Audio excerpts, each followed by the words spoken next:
Right after the interval, Thug Life takes a plot turn that is so rushed and so implausible that even a directing maestro like Mani Ratnam and an acting legend like Kamal Haasan can't make it work. ये यमराज और मेरी बीच की कहानी है, मैं या वो।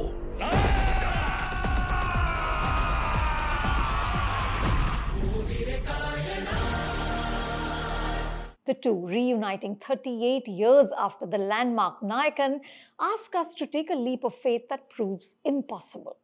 And slowly, the film derails. Emotions take a backseat to action.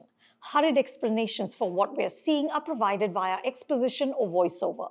And logic exits the frame. A key character is threatened, but despite the obvious danger and all the power he wields and all the goons at his command, in the next scene, he's driving alone down a desolate road where, of course, he gets what was coming to him. Goons hired to kill somehow bring machetes instead of guns to the fight.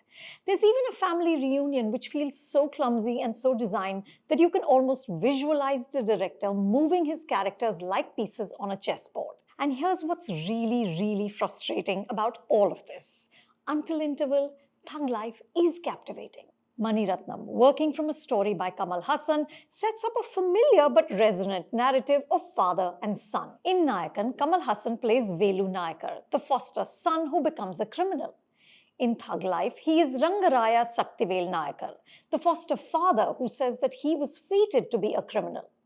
Both characters commit murders when they're young boys, and both find solace in women who used to be sex workers. But unlike Velu, Rangaraya isn't burdened with too much of a conscience. He's a man who enjoys the power he exerts, he's ruthless and towering, but also flawed and vulnerable.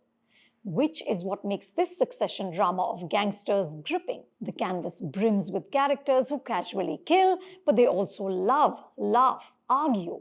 They have bouts of anger, jealousy, insecurity. In one beautifully staged scene, Rangaraya, his foster son Amaran, played by Silambarasan TR, and his elder brother Manikam, played by Nasser, are arguing about a partnership with a rival. And when each one addresses Rangaraya as brother, he angrily tells the person, "Don't call me that." It could be a fight in any family, except these men are killers. The affection between Rangaraya and his wife Jiva, played by Abhirami, has a lived-in texture. Their bond is so strong that even his philandering ways can't break it. At one point, when she's wounded by his actions, he describes his infidelity like a disease, like others have diabetes or high blood pressure. It's a feeble explanation, which is dismissive of her pain, and a lesser actor wouldn't have been able to pull off the sheer callousness of it. But Kamal Haasan does it with such ease that we and she can forgive him. The actor has many such moments of power and grace. Look out for a scene in which he admits to being wrong and asks for forgiveness. It's a fumbling apology because Rangaraya isn't used to being in this position, or the way in which he dances in Jingucha, a song which he has written the lyrics for. It's a joy to watch. The other standout is Silambarasan, who is a fine sparring partner for Kamal Haasan.